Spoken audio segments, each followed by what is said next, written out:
माननीय सदस्यगण, 22 जुलाई को हम the right to health bill 21 पर डिस्कस कर रहे थे, जो माननीय मनोज झा जी ने पेश किया है, और उन्होंने अपना कंक्लूडिंग स्पीच भी दे दिया था। कंक्लूडिंग स्पीच नहीं हुआ था, प्लीज।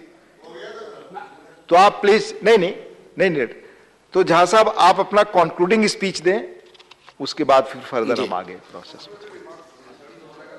धन्यवाद उपसभापति महोदय। मेरे एकदम कितना मिनट बता दीजिए, मैं उतना ही बोलूंगा। नहीं, कृपया झा साहब आपस में बात करने के बजाय चेयर की तरफ से बात करें, प्लीज।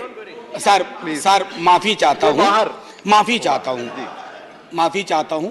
मेरी मंशा कतई नहीं थी कि मैं चेयर के बिलग जाकर के अपने साथियों से बात करूं, लेकिन मैं सबसे पहले तो सर आपके माध्यम से सदन का धन्यवाद करना चाहता हूं। तकरीबन तीसरा दिन है आज, इस पर बहुत लंबी बहस हुई, काफी सार्थक बातचीत हुई। सदन में कोई भी ऐसा सदस्य नहीं था जिसको इस बिल की भावना से कोई विरोध हो। ऐसा संसदीय लोकतंत्र में कम अवसर ऐसे होते हैं जब विरोध की गुंजाइश बिल्कुल नहीं होती है, बल्कि सभी साथी किसी न किसी प्रकार से उन्होंने इस विषय पर इसके विस्तारीकरण की बात की, इसके अंदर कुछ ऐसे बिंदु मुझे बताए जो मुझे और समाहरित करने चाहिए थे जब मैंने बिल बनाया था। तो जाहिर तौर पर मैं सबसे पहले आपके माध्यम से सारे सदस्यों को धन्यवाद करना चाहता हूं, शुक्रिया अदा करना चाहता हूं। सर, जिस शिद्दत से आज हमारे भाजपा के साथी यूनिफॉर्म सिविल कोड को लेकर के, जो कि बिल इंट्रोड्यूस हो चुका है, मैं चाहूंगा कि उसी शिद्दत से आप इस बिल के बारे में भी वही नजरिया रखें, क्योंकि यूनिफॉर्म सिविल कोड पर हमारा आपका विरोध था, विरोध है और विरोध रहेगा। लेकिन राइट टू हेल्थ पर हम में से किसी ने भी, जिसने हाल के 1 वर्ष पूर्व जब हमने कोविड की विभीषिका देखी, हमने ऑक्सीजन के लिए हाहाकार देखा, हॉस्पिटल बेड के लिए हाहाकार देखा, इसी सदन में चर्चा हुई और सारे सदस्यों ने अपनी कलेक्टिव हेल्पलेसनेस को कई दफा महसूस किया। ईश्वर न करे वो क्षण इस देश को फिर देखना पड़े, ईश्वर न करे उस तरह की हाहाकार की परिस्थितियां पुनः पैदा हों इस देश में। लेकिन उसके लिए क्या आवश्यक है? मैं धन्यवाद करना चाहता हूं माननीय मंत्री जी, वो मुझसे कह के गए, उन्हें कहीं जाना था। हमारी एमओएस बैठी हुई है, संजीदगी से भरे हुए लोग, लेकिन चिंता ये सामूहिक होनी चाहिए। सर, मैं क्यों कह रहा हूं, हमारे कई बीजेपी के भी सदस्य और अलग अलग दलों के सदस्य ने आंगनवाड़ी और आशा कर्मियों की बात की और कहा कि ये फ्रंटलाइन वर्कर्स के लिए तालियां बजी, फ्रंटलाइन वर्कर्स के लिए अन्य तरह के समारोह हुए। लेकिन सर, वो फ्रंटलाइन वर्कर्स जिंदा इंसान हैं, वो तालियों से उनका पेट नहीं भरेगा, सिर्फ उनकी वाहवाही होगी, उससे उनके घर की चिंताएं खत्म नहीं होंगी। आंगनवाड़ी वर्कर, आशा वर्कर आपके हेल्थ का पूरा बोझ ढोते हैं अपने कंधों पे। उनके कंधे पर जो बोझ है वो दिनों दिन बढ़ता जा रहा है। Sir, they are overworked and underpaid, काम इतना ज्यादा, और उसके एवज में उन्हें हम क्या दे रहे हैं? कोई सोशल सिक्योरिटी नहीं, कितना मानदेय? पीनट्स। ये नजरिया आपको राइट टू हेल्थ के विस्तारीकरण और उस गोल तक पहुंचने में मदद नहीं करेगा। ये मैं आपके लिए नहीं कह रहा हूं, ऐसा नहीं कि राइट टू हेल्थ पर पहली बार, जबकि मैं इस पर रिसर्च कर रहा था सर, बमुश्किल 10-12 मिनट लूंगा, खत्म कर दूंगा। इस पर जब मैं रिसर्च कर रहा था तो संविधान सभा की बैठकों में भी चर्चा हुई, खास करके एक व्यक्ति जिनके बारे में बहुत कम लोग जानते हैं कि उन्होंने पब्लिक हेल्थ सिस्टम के बारे में क्या कहा। मैं बाबा साहब को इस बहस में लाना चाहूंगा। बाबा साहब का नजरिया बिल्कुल साफ था कि public health system, social security के बगैर नागरिक का सबलीकरण नहीं हो सकता। और आज हमने उस छोटे से फॉर्मूले को भुला दिया है, उसको वापस लाने की जरूरत है। और मैं समझता हूं माननीय मंत्री जी ने एक बात कही, मैं सहमत हूं कि बजट लगातार बढ़ा रहे हैं। मंत्री महोदय हैं, माननीय उपसभापति महोदय, ये जो आंकड़ा है ना, इस आंकड़े का व्याकरण अद्भुत है। मेरी सैलरी, मैं विश्वविद्यालय से लेता हूं, मेरी सैलरी बढ़ी, मान लीजिए इंक्रीमेंट लगता है तो वो बढ़ा एक साल में। अब उस इंक्रीमेंट को आप इन्फ्लेशन के इंडेक्स में देखिए। आप अगर एलोकेशन का रियल टाइम वैल्यू जज करेंगे ना, तो आपको लगेगा कि it is too little and even too late.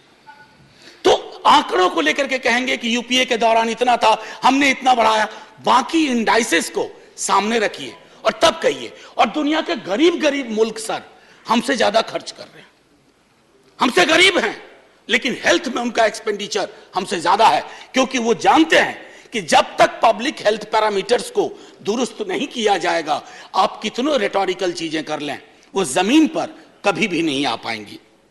Sir, ग्रामीण भारत हमारी चर्चा से अक्सर विलग रह जाता है। मैं माननीय मंत्री साहिबा से आग्रह करूंगा, देखिए अक्सर क्या होता है कि आप जब किसी हॉस्पिटल को विजिट करते हैं तो पहले से जानकारी होती है, किसी क्या कहते हैं पीएससी को विजिट करते हैं, पहले से जानकारी होती है। हम सुना करते हैं राजा महाराजाओं में, ना मेरा यकीन है और ना मैं चाहता हूं कि उनका उदाहरण दिया जाए, लेकिन सुनते थे किसी हिंदुस्तान में कुछ राजा महाराजा होते थे जो वेश बदल करके जाया करते थे निरीक्षण करने के लिए। वेश बदल करके जाइए, एकदम पूरा का पूरा।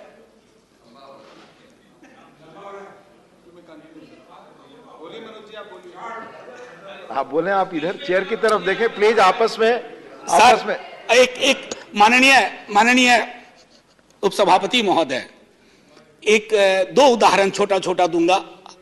अटल जी, एक दिन अटल जी बोल रहे थे, कांग्रेस के कुछ सदस्यों ने टोका कि अटल जी इतना लंबा बोल रहे हैं।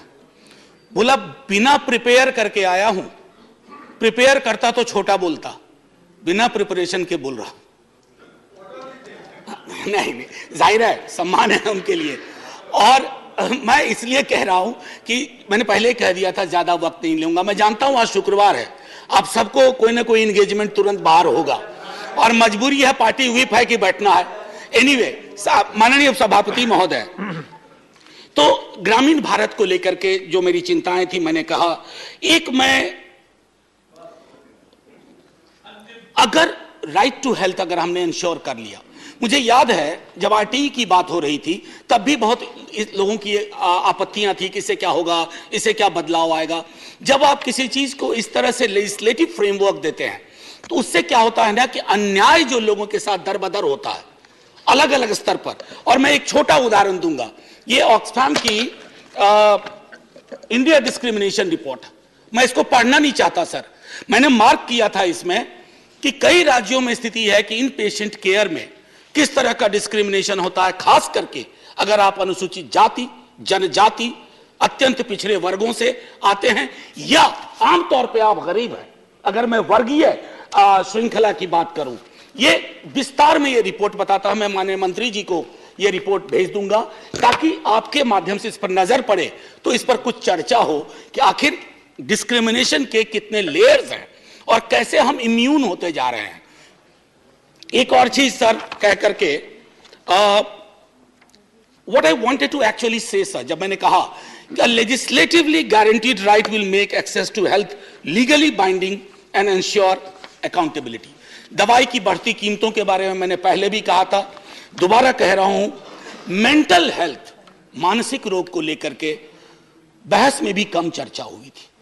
मेरा उद्देश्य था कि इस पर व्यापक चर्चा हो, क्योंकि कोविड पेंडेमिक के बाद मेंटल हेल्थ के केसेस में बाढ़ सी आई है और उस बाढ़ की वजह से सर एक बड़ी आबादी है जो अफोर्ड नहीं कर सकती है। इंश्योरेंस कंपनियां हैं, उनसे आप कभी बात करके देखिए, रैंडम चेक करवाइए, कई सारे जो मेंटल हेल्थ एलिमेंट हैं उनको वो क्लेम में आने ही नहीं देते हैं। ये सारी चीजें मैं समझता हूं कि अगर हम इस पर चर्चा करें।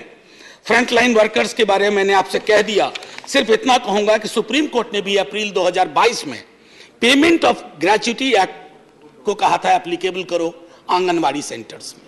ये मैं माननीय सर्वोच्च न्यायालय के माध्यम से कह रहा हूं। और एक आखिरी टिप्पणी करके खत्म करूंगा, ये जो लाभार्थी है, ये लाभार्थी शब्द बहुत प्रचलित हो गया। Our people are not our beneficiaries. They are the citizens of this country.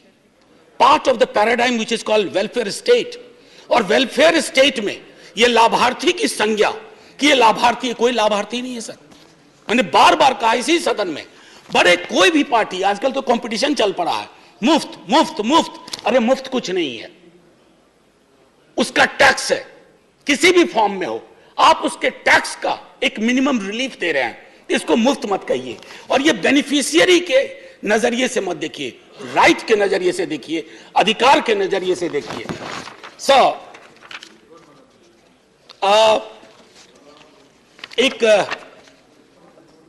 एक हास्य के लिए छोटी चीज सुना करके खत्म कर दूंगा। हास्य के लिए, विंस्टन चर्चिल रूजवेल्ट के यहां जाते थे, प्रेसिडेंट थे रूजवेल्ट, व्हील चेयर पे चलते थे। और चर्चिल अपने विट के लिए फेमस थे, हालांकि उनकी पॉलिटिक्स से हम लोग इत्तेफाक नहीं रखते हैं, कभी नहीं रखेंगे। तो चर्चिल साहब को व्हाइट हाउस में ही कमरा मिला करता था, तो वह नहा रहे थे और उनकी नहाने की आदत थी कि नग्नावस्था में नहाते थे। तो रूजवेल्ट पहुंच गए, रूजवेल्ट ने पूछा, जैसे ही व्हील चेयर वहां ले गए तो हकबका गए रूजवेल्ट, अपनी व्हील चेयर को मोड़ा। अब चर्चिल देखिए कैसे संभालते हैं, वो कहते हैं, look mister president, prime minister of UK has nothing to hide from you. मैंने इसलिए कहा थोड़ा हल्के माहौल के लिए, मैं इच्छा बड़ी थी कि मैं डिवीजन ले लूं, इस पर मत विभाजन की मांग करूं, क्योंकि यह बिल हम सबके मन का है। लेकिन मंत्री महोदया मुझे देख रही हैं टुकुर टुकुर, और बाकी लोग भी, तो मैं मत विभाजन की अपने टेम्पटेशन को कर्व करता हूं इस अपील के साथ कि सर आज नहीं तो कल ये बिल आएगा, आज नहीं तो कल ये होना है। आप तो दूसरों की भी चीजों का श्रेय लेते हैं, ये करके अपना श्रेय खुद ले लीजिए। अगर आप ये कर बैठे तो एक बहुत बड़ा एहसान होगा इस देश पर, इस देश के नागरिकों पर। और शायद एक आगे जब हम बात करेंगे ना, तो हेल्थ को लाभार्थी के नजरिए से नहीं, अधिकार के नजरिए से बात करेंगे। हमारे आशा कर्मी प्रोटेक्टेड होंगे, आंगनवाड़ी कर्मी प्रोटेक्टेड होंगे, डॉक्टर पेशेंट रेशियो बेहतर होगा, पीएचसी लैक लस्टर नहीं होगी, सरकारी अस्पताल में कुत्ते नहीं सो रहे होंगे बेड्स पे, ये शायद बेहतर परिस्थितियां होंगी। Thank you so much sir, thank you to all my friends for great participation. Jai Hind, let's keep talking like that. धन्यवाद professor Manoj Kumar Jha ji. So you are withdrawing the bill, professor Manoj Kumar Jha, you are not putting for the vote, you are withdrawing the bill. Sir नहीं, देखिए मैं एक इसमें sir करार करवाना चाहता हूं, आप यूनिफॉर्म सिविल कोड वापस ले लीजिए बिल को। नहीं, that was in a lighter note.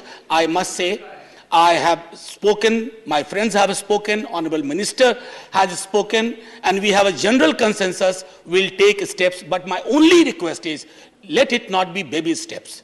Let it to be a huge step at one point of time, and do it soon, and I withdraw the bill from voting.